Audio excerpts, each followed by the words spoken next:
খালা, ওর লগে আমি আর সংসার করুম না, আর আমি তালাক দিয়ে দিব। তোমার কাছে ভালো কোন উকিলের ঠিকানা আছে, আমার একটু দিতে পারো? তোর জামাইরে তুই তালাক দিবি? হ। শোন, উত্তরপাড়ার রেশমি আছে না, রেশমির কাছে যা। কেন রেশমির কাছে যাবো কেন? আর তোমার কাছে চাইলাম আমি একটা উকিলের ঠিকানা, তুমি কও রেশমির কাছে যাইতে। রেশমি ওর জামাইরে 1 বছর হয়েছে তালাক দিছে, তুই ওর কাছে গেলে সব জানতে পারবি। ওর কাছে যা, যা মা যা, ওর কাছে গেলে সব জানতে পারবি। যা। আচ্ছা চাচি যাই। যা। কি রে রেশমি, তুই? হায় হায়, তোর কি অবস্থা? গালের মধ্যে এটা কি হয়েছে তোর? আরে কিছু না, কাম করতে গেল খোঁচা লাগছিল, সেরে যাবে। তুই এদিকে কি লেগা, কোনো কামে আইসোস? না আইলাম আর কি তোর একটু দেখতে, কিন্তু তোর চেহারা এমন হয়ে গেছে কেন? তুই কি সুন্দর একটা মাইয়া ছিলি, ধবধবে সাদা একটা মাইয়া, এখন কালির মতো হয়ে গেছো কেন? হ, সুন্দর একটা মাইয়া ছিলাম, কিন্তু কাম করতে করতে এমন হয়ে গেছে। রোদ্রে থাকি, চুলার পারে থাকি, সব কাম করতে হয় তো, এই লেগা। তুই কি কইতেছিলি ক? আইছিলাম তোর কাছ থেকে একটা পরামর্শ নিতে। শুনলাম তোর নাকি তালাক হয়ে গেছে। হ, তুই ঠিকই শুনছস, আমি তালাক দিয়ে দিছি। এর লেগে তোর কাছে আইছি। আমি না আমার স্বামীর তালাক দিয়ে দেব, তোর কাছে আইলাম। তুই আমার একটা উকিলের ঠিকানা দিতে পারো? তুই যারে দিয়ে কাজটা করাইছো ওই উকিলের ঠিকানা দিলেও হইব। কি কস তুই?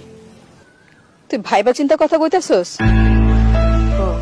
এই যে তুই কইলি না আমি খুব সুন্দর একটা মাইয়া ছিলাম, সত্যি তো আমি খুব সুন্দর একটা মাইয়া ছিলাম। আমার বাপের একমাত্র মাইয়া ছিলাম আমি। আবার আমার ভাইগো কাছে তো ছিলাম রাজকন্যা।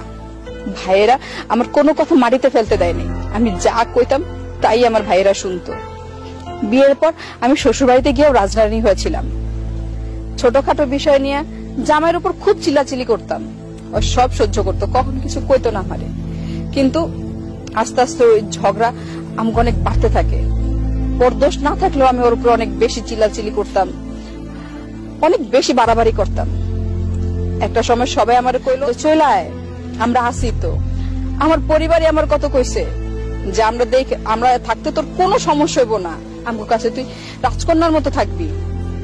আমি ওই জিদের বসে ডিভোর্স দিয়ে দিছি জামাইরে। ডিভোর্স তো আমি দিয়ে দিছি, ওর না কিচ্ছু হয় নাই, খুব ভালো আছে। কিন্তু আমি আমাকে নিজের বাড়ির কাজের মাইয়া হয়ে গেছি। আমি যদি ঠিকঠাক কাজ না করি তাহলে ভাবি আমার ঠিক মতো 2 বেলা খাইতেও দেয় না। একটু 19 থেকে 20 হইলে ভুল করলে মাঝে মাঝে গায়ে হাত তুলে মারতে আহে। ভাইয়ের কাছে উল্টা পাল্টা বিচার দেয়।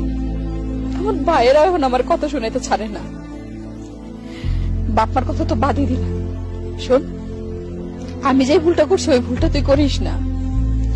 সবাই তোরে কইবো যে তোর পাশে আছে, তোর সাথে আছে, তোরে ভরসা দিব, কিন্তু কেউ তোর জীবনের দায়িত্ব নিব না। তোর জীবন সুন্দর করার, তোর জীবনের দায়িত্ব শুধুমাত্র তোর। কোনো ভুল বুঝাবুঝি হইলে, ছোটখাটো বিষয় যদি ঝগড়া থাকে মানায় নিস, আমার মতো ভুল জীবনও করিস না বলি। বাকিটা হয়েছে তোর ইচ্ছা, তুই ডিভোর্স দিবি নাকি ভুলগুলা শুধরাইয়া নিয়ে ওইখানে রানী হয়ে থাকবি। তাইলে তুই যা, আমি এই কামটি যদি তাড়াতাড়ি শেষ না করি তাহলে ভাবে এসে অনেক কথা শুনাইব। আর যদি তোর লাগে গল্প করতে আসছি তাইলে এমন হচ্ছে মারতেও পারে। তুই যা।